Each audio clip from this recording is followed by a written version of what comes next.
L'attitude à notre égard de 3 juntes militaires ne doit pas occulter les bonnes relations, et je dirais même les très bonnes relations que nous entretenons avec l'immense majorité des pays africains. Ils sont 54. Ce serait donc une erreur, une grave erreur que de réduire l'Afrique, qui est diverse et vaste, au seul Sahel. Nous réinventons notre manière de travailler avec nos partenaires africains. Nous voulons bâtir, vous le savez, des partenariats qui soient des partenariats respectueux, responsables, où chacun assume ses intérêts réciproques, un partenariat fait d'écoute et de dialogue. Cette méthode est la bonne, mesdames et messieurs les députés. Nous entendons la poursuivre et nous la poursuivrons. Donc je pense que notre politique est la bonne.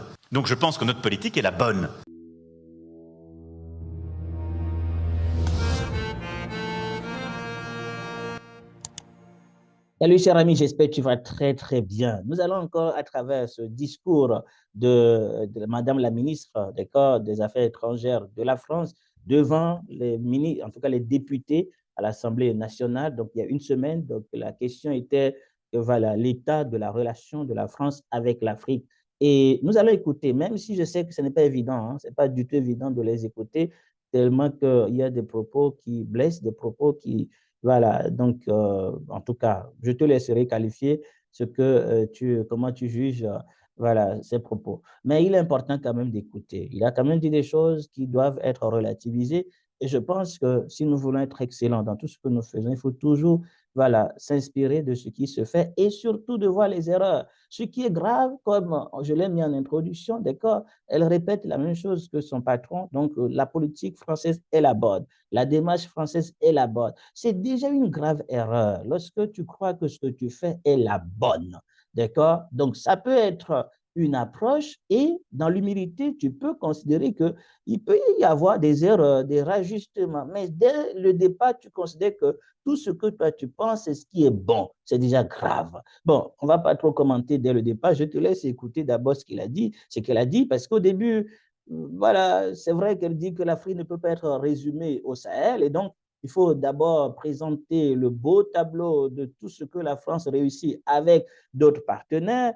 J'avais voulu couper cette partie parce que, vous savez, quand il y a quelque chose qui ne va pas bien, quand on veut faire le diagnostic, c'est vrai qu'il faut faire sortir ce qui marche, d'accord, voilà, et traiter ce qui ne va pas. Mais ce qui est grave dans son tableau, et jusqu'à la fin, c'est qu'il ne reconnaît, en tout cas, elle ne reconnaît en rien les erreurs commises par la France. C'est toujours l'erreur et la faute des autres. Nous allons donc écouter quand même ce qu'elle a dit. Je te prie de rester jusqu'à la fin, même si je sais déjà que ce n'est pas évident. Reste jusqu'à la fin. À la fin, je te dirai, on dira ensemble, on va en discuter ensemble.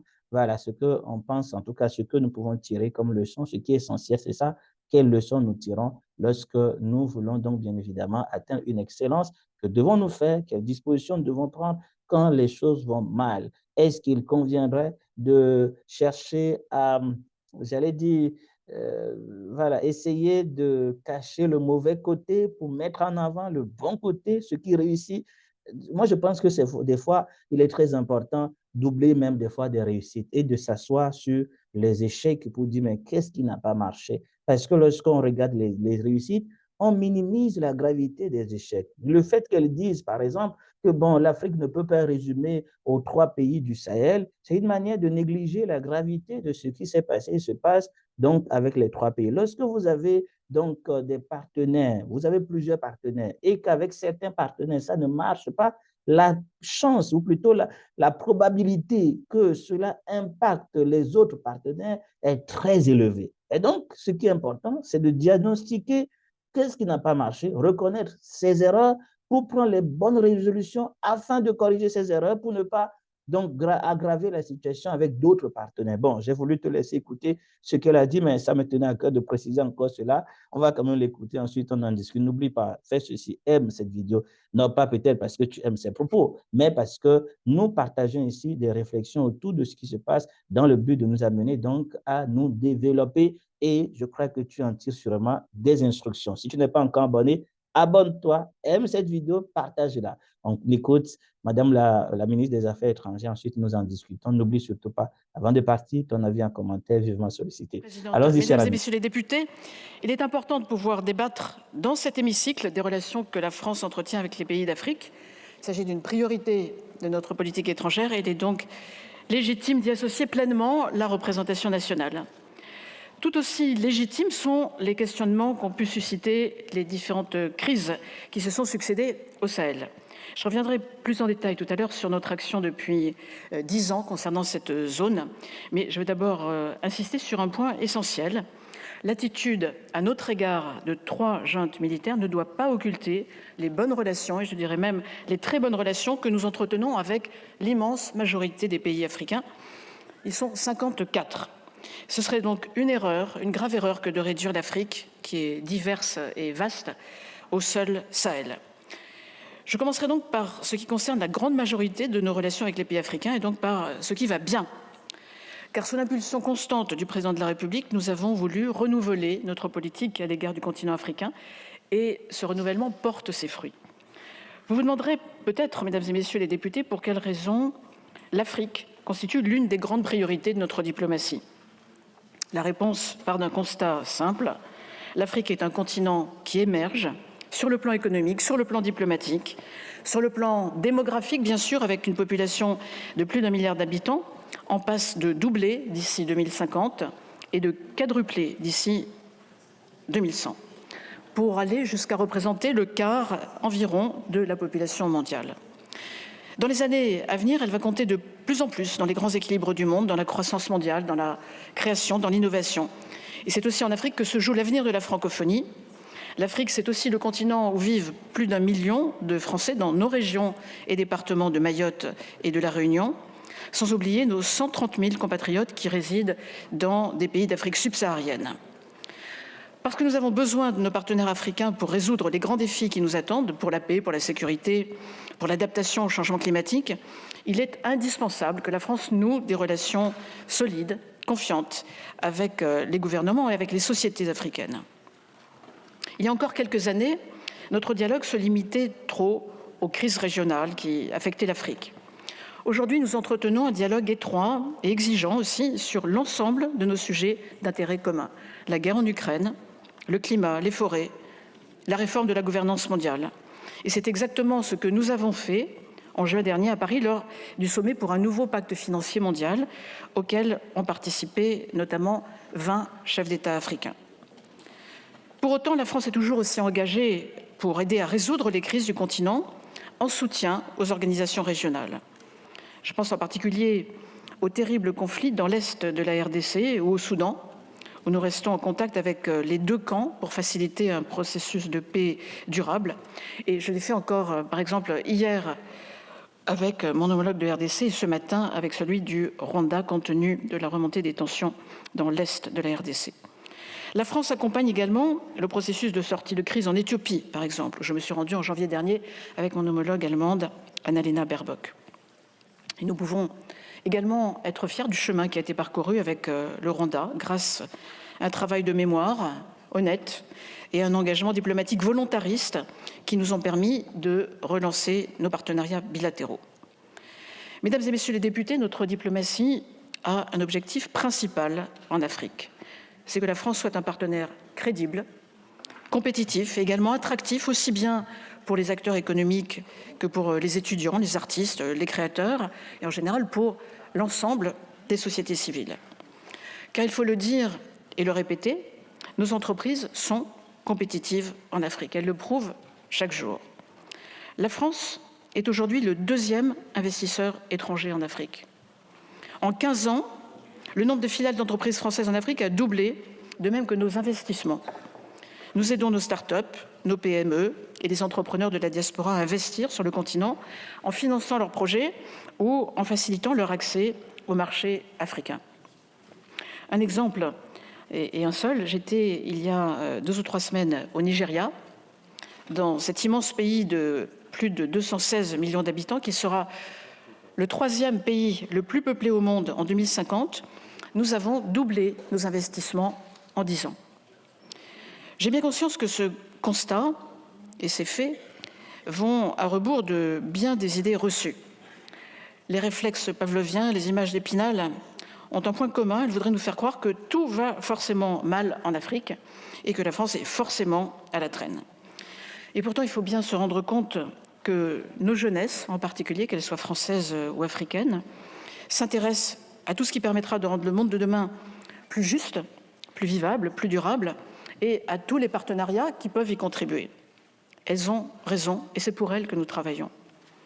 La réalité de notre politique en Afrique, c'est notre volonté d'investir dans l'avenir, dans les secteurs les plus prometteurs pour l'économie de demain, dans la vitalité de ce continent qui est le continent le plus jeune du monde, un continent où 60% de la population a moins de 25 ans.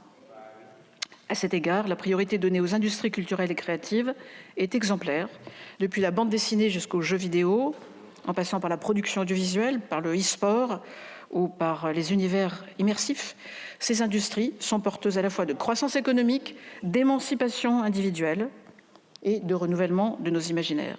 C'est pourquoi elles ont en Afrique un potentiel considérable, des succès d'ores et déjà impressionnants, et c'est pourquoi la France entend se positionner comme un partenaire de référence en la matière. C'est ce que nous avons fait avec le premier forum international Création Africa, qui a réuni à Paris, tout début octobre, des centaines d'entrepreneurs français et africains les plus à la pointe. J'ai lancé parallèlement, moi-même cette année, avec mon ministère, un fonds de 20 millions d'euros pour que nos ambassades puissent soutenir directement artistes et créateurs du continent qui veulent développer leurs entreprises sur le marché régional aussi bien que sur le marché international. Et enfin, avec la future Maison des mondes africains, nous voulons que Paris devienne l'un des cœurs battants de la créativité africaine. Mais c'est aussi par son investissement solidaire que la France est un partenaire crédible de l'émergence du continent. Depuis 2017, notre aide publique au développement est passée, vous le savez, de 10 à 15 milliards d'euros, avec plus de 5 milliards par an pour l'Afrique. Nous sommes désormais le 4e bailleur mondial, nous avons dépassé le Royaume-Uni, et surtout, nous sommes le seul pays à avoir augmenté ses financements en direction du continent l'an dernier. Notre attractivité reste aussi très importante pour les étudiants africains, c'est-à-dire pour les élites de demain. La France est la première destination des étudiants africains. Ils sont désormais près de 95 000 à faire le choix de nos universités, en augmentation forte, une augmentation de 40% depuis 2017. Nos ambassades mènent un travail remarquable de promotion des études en France pour les étudiants africains, notamment pour attirer, en complément des étudiants francophones, des étudiants anglophones. Et j'en fais moi-même le constat en juin dernier, lors de mon déplacement en Afrique du Sud. Oui, nous sommes attractifs pour les étudiants qui sont les élites de demain des pays africains. Mais la France est aussi résolument du côté des démocrates africains. Ça n'implique nullement de donner des leçons, ni de s'ingérer dans les affaires intérieures des pays africains. Ça consiste à aider les acteurs engagés de la société civile, comme par exemple la Fondation d'innovation pour la démocratie, dirigée par le professeur Achille Mbembe, mais aussi d'aider tous les influenceurs, tous les journalistes africains qui luttent contre la désinformation, qui luttent pour une information de qualité, condition, on le sait, sine qua non de sociétés ouvertes et démocratiques. J'ai évidemment en tête les griefs souvent entendus et classiques autour de la délivrance des visas. Je dois vous dire que nous rénovons en ce moment même notre politique de visa pour mieux tenir compte de nos objectifs d'attractivité, de rayonnement et de prévention des migrations illégales dans le cadre de la feuille de route dont j'ai fixé les contours avec Gérald Darmanin. Depuis les engagements pris par le président de la République à Ouagadougou en 2017, engagement réitéré au sommet de Montpellier en 2021 et encore en février dernier dans son discours prononcé à l'Élysée, nous réinventons notre manière de travailler avec nos partenaires africains. Nous voulons bâtir, vous le savez, des partenariats qui soient des partenariats respectueux, responsables, où chacun assume ses intérêts réciproques, un partenariat fait d'écoute et de dialogue. Un partenariat qui implique aussi de briser certains tabous. Nous l'avons fait, comme le tabou de la restitution des œuvres. Un partenariat qui permet de regarder notre passé en face. Nous l'avons fait aussi avec le Rwanda ou avec le Cameroun, par exemple. Et un partenariat, enfin, qui sait s'appuyer sur nos atouts, Je pense notamment au rôle de nos diasporas, mais aussi, je le répète, alors que nous accueillerons en 2024 le sommet de la francophonie, à cette langue française que nous avons en partage avec des millions et des millions d'Africains. Cette méthode est la bonne, mesdames et messieurs les députés. Nous entendons la poursuivre et nous la poursuivrons. J'en suis convaincue, comme l'ensemble du gouvernement et comme tous nos agents déployés sur le continent qui mettent en œuvre cette politique avec détermination, conviction et volontarisme. Mais parce que j'en appelais tout à l'heure au devoir de lucidité, il faut aussi considérer ce qui se passe dans 3 pays, Burkina Faso, Mali, Niger.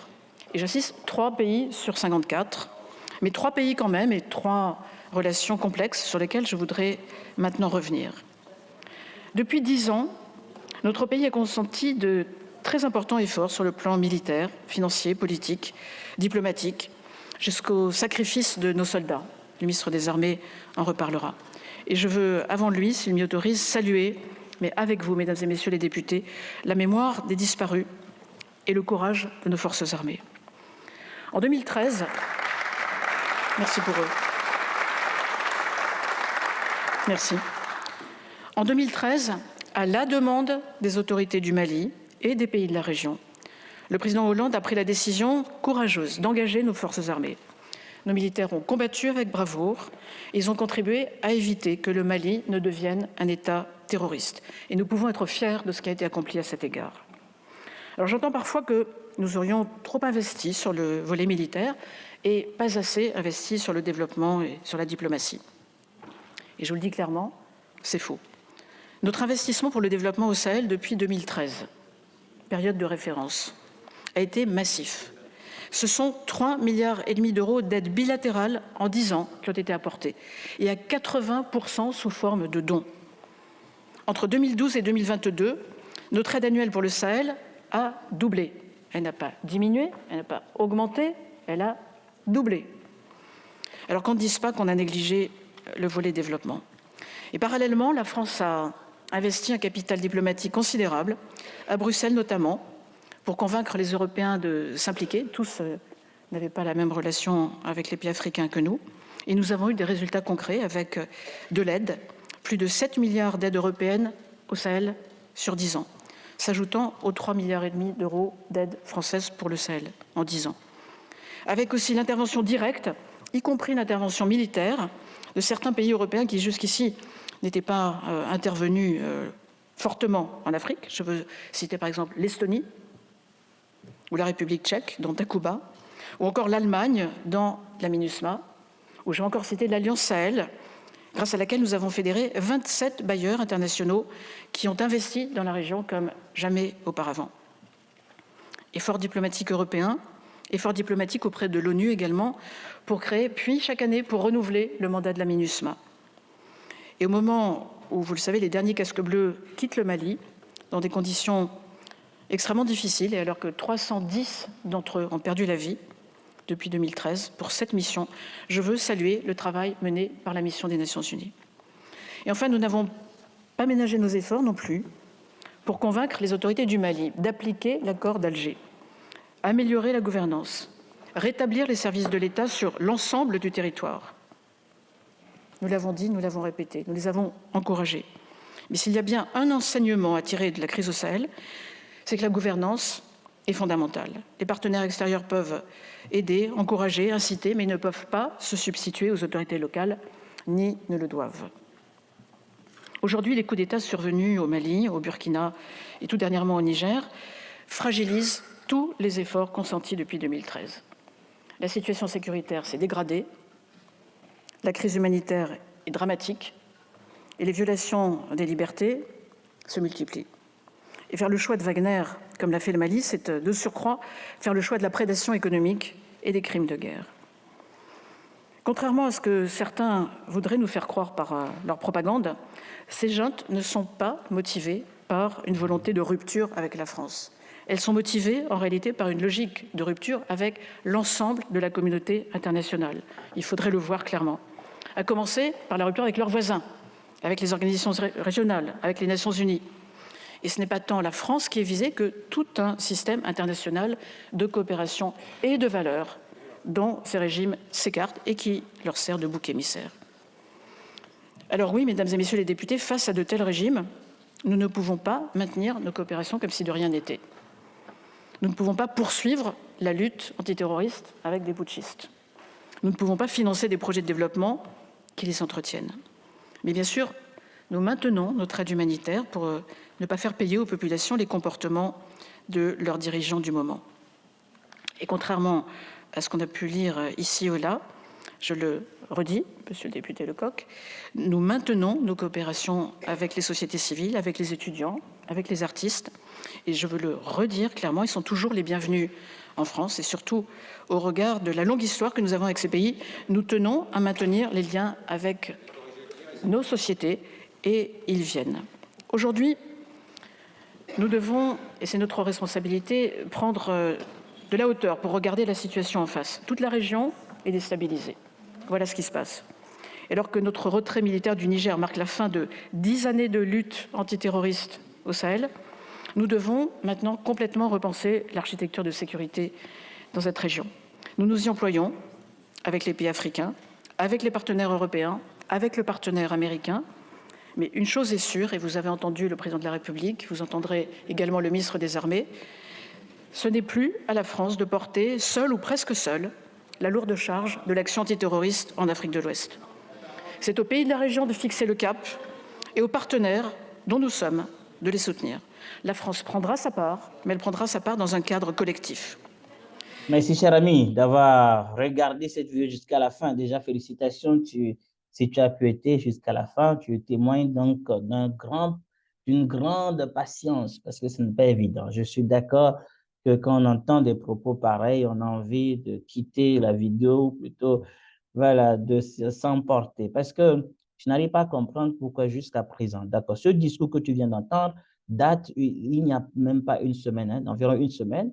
Et c'est après la prise de Kidal, c'est après la victoire des Fama à Kidal. Et aucune mention de cette victoire n'a été faite, aucune reconnaissance des progrès n'a été donc précisée, mais ce qui a été mentionné, c'est que la région est de plus en plus déstabilisée depuis que nous sommes partis et qu'on a fait appel à Wagner. C'est donc catastrophique. Et d'ailleurs, on n'a donc fait aucune erreur. Si évidemment nous avons eu des problèmes, c'est parce qu'il y a eu une mauvaise gouvernance. D'ailleurs, nous avons soutenu, nous avons investi et l'Union européenne que nous avons encouragé aussi à investir, la MINUSMA, donc l'ONU aussi a investi, des gens sont morts. Et dans tout ça, la France n'a rien fait de mal. Le problème, c'est les poutistes, le problème, c'est les gouvernants qui n'ont pas su appliquer ce que nous leur avons dit. Voilà, ils n'ont pas mis en place les services dans tous les pays, dans tout le territoire de leur pays. Bon, bref, des excuses sur excuses et rien n'est honnête, rien n'est moins honnête que de tels bilans. Et c'est grave, c'est vraiment grave. Des terroristes qui, bien évidemment, donc, voilà, sont dans la région depuis 10 ans et continuent à faire du mal à des populations. Et la grande armée française n'a pu rien faire durant 10 ans. Non, mais je n'arrive pas à comprendre les Français. Donc, tu me dis en commentaire ce que toi, tu en penses. La leçon que je veux que tu retiennes, c'est vraiment de faire des bilans honnêtes quand les choses ne vont pas bien. C'est vrai, j'ai fait exprès de te laisser tout ce qu'elle a dit par rapport au succès, aux relations, autre chose. C'est vrai, certaines choses peuvent être très bonnes et bien sûr excellentes, mais cela ne doit pas te pousser à trouver des excuses pour les points sur lesquels il y a donc des échecs. Il est très important de faire un bilan honnête et d'éviter d'accuser les autres. Souvent, c'est ce qui nous arrive et cela fait en sorte que nous allons de pire en pire parce que c'est ce qui va se passer. La France serait-elle en train de travailler encore sur un mécanisme dans le but de revenir au Sahel pour continuer à lutter contre le terrorisme? Selon ce qu'elle a dit, ils sont en train de repenser leur système avec leurs partenaires de la sous-région et autres. Dans tous les cas, on espère que le Mali, le Burkina Faso et le Niger vont mettre en place tout ce qu'il faut pour que cela ne se produise jamais. Parce qu'il ne faut pas revenir en arrière. Tout ce qui se fait doit être capitalisé. Les victoires acquises doivent être donc maintenues, voilà, pour que les populations du Sahel vivent en paix. Elles méritent quand même un peu de paix. elle mérite un peu de tranquillité quand même. Je n'arrive pas à comprendre ce qui se passe depuis 10 ans et on tient encore des propos pareils. Bon, bref, tu me dis en commentaire ce que tu penses. Vive, voilà, les États donc, de l'AES, les États du Sahel, vivent bien évidemment Assimi Goïta, Tiani ou encore Traoré du Burkina Faso. Nous sommes très reconnaissants et fiers de ce qui se passe dans ce pays. Nous soutenons tout ce qui contribue à établir la justice et l'équité entre les peuples et la paix surtout, parce que la vie humaine, elle est précieuse et on doit arrêter de tuer, maltraiter et faire souffrir des populations paisibles. Voilà ce que j'ai voulu partager avec toi. N'oublie pas surtout d'aimer et de me dire en commentaire ce que tu penses avant de quitter cette vidéo. À très prochainement, très bientôt d'ailleurs, pour de nouvelles vidéos sur Excellence Type. À bientôt.